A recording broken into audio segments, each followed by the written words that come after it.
Bonjour à toutes, bonjour à tous, Monsieur le Ministre, Madame la Présidente.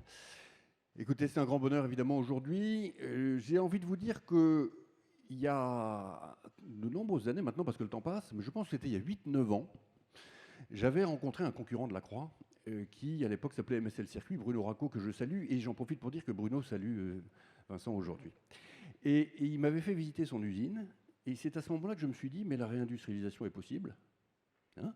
Et ensuite, en discutant avec d'excellents entrepreneurs comme Vincent, plus on le voit, plus on se dit qu'en effet, elle est absolument possible.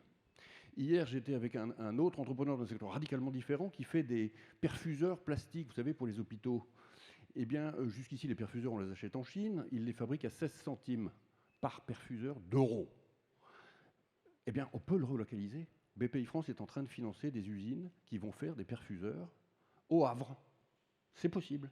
Et on l'a fait avec nos experts industriels qui ont travaillé avec l'entreprise, qui ont refait toute la chaîne de la valeur, tenu compte du fait que les salaires avaient augmenté en Asie, regardé le coût des transports. Évidemment, ce sera un tout petit peu plus cher, mais ce ne sera pas 1 euro. Ça sera 16 centimes plus 10%, 15 centimes.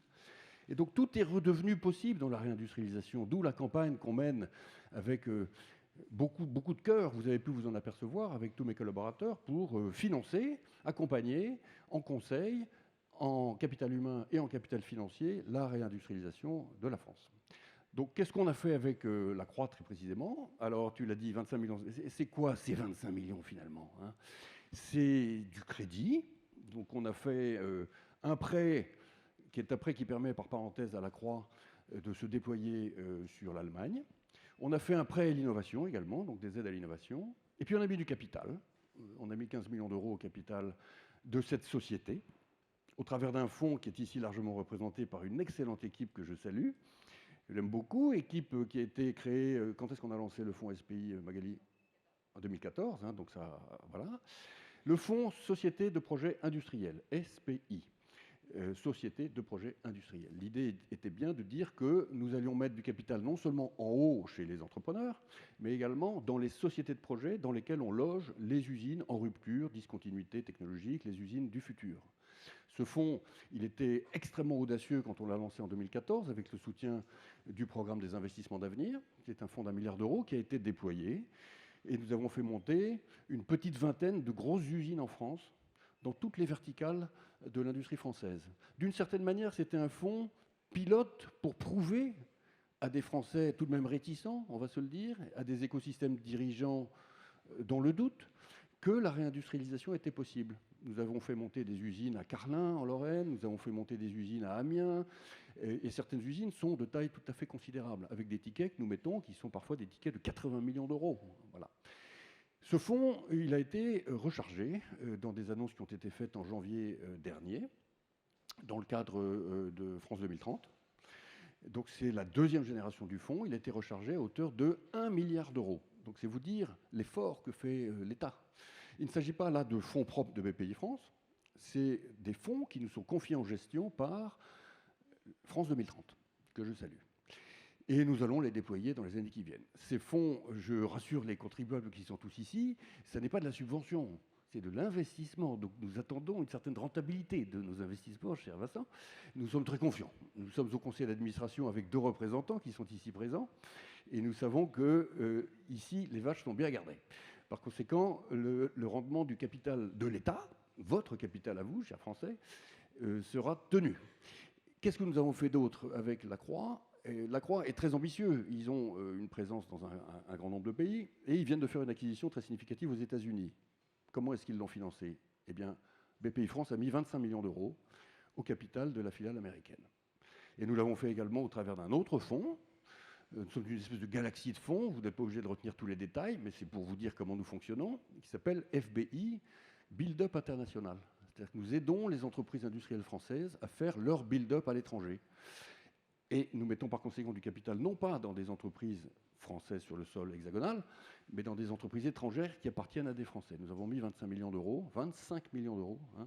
Donc vous pouvez faire l'addition de tout ce que je viens de vous dire. Ça finit par faire tout de même beaucoup, hein, une quarantaine de millions d'euros de BPI France en accompagnement de la Croix. Et puis de plus en plus, nous savons que ce qui manquait en réalité dans le continuum d'accompagnement des entrepreneurs, j'imagine qu'il y a beaucoup d'entrepreneurs ici, c'était le capital humain, c'était le conseil, c'était la rupture de la solitude de l'entrepreneur, et c'était... alors, je n'ai pas éteint mon téléphone, je vais le faire tout de suite, voilà. Et c'était donc les bureaux d'études, les consultants, les méthodistes, etc. Donc BPI France, en fait, est devenu, bon an, mal an, probablement la plus grosse société de conseil et d'orchestration de conseil française aux patrons de PME. Et nous avons donc créé des écoles qui s'appellent les accélérateurs, et la Croix est rentrée dans l'un d'entre eux, qui est un accélérateur qui projette les entreprises vers l'Afrique.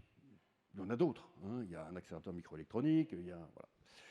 Et donc, c'est pour dire que la Croix est équipée un peu comme un sapin de Noël. Hein. Ils ont pratiquement pris tout ce qu'il y avait dans le catalogue de BPI France, mais pas totalement tout. J'ai des choses à te proposer encore. Voilà, sachant que ta croissance sera très probablement supérieure à ce que nous avons pu imaginer jusqu'ici. Voilà. Pour terminer, je suis très heureux qu'on fasse cette inauguration ici, dans le territoire, avec une usine magnifique.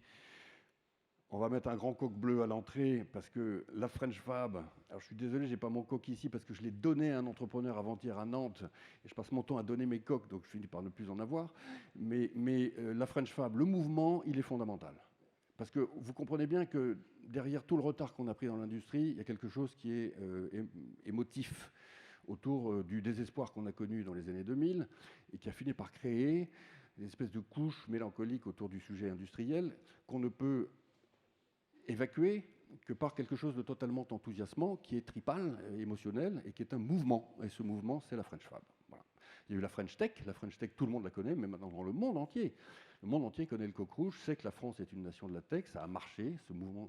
Et on veut faire la même chose avec la French Fab. Donc c'est le coq bleu, c'est très simple, un coq agressif, convaincant, qui a confiance en lui, un coq qui fait face au renard et qui lui dit « tu ne me fais pas peur ». Hein, il est dessiné comme ça et nous allons continuer de le déployer assez largement. Voilà. Et ce faisant, j'en profite pour vous dire que, après avoir parlé avec Frédéric Legrève, je suis le vice-président d'ST Microelectronics et donc j'ai une passion très particulière pour votre industrie, chers amis, tout ce qui est de ce monde-là. Je suis très très heureux qu'on puisse avoir une intégration complète de la filière électronique française sur notre sol. Merci à vous.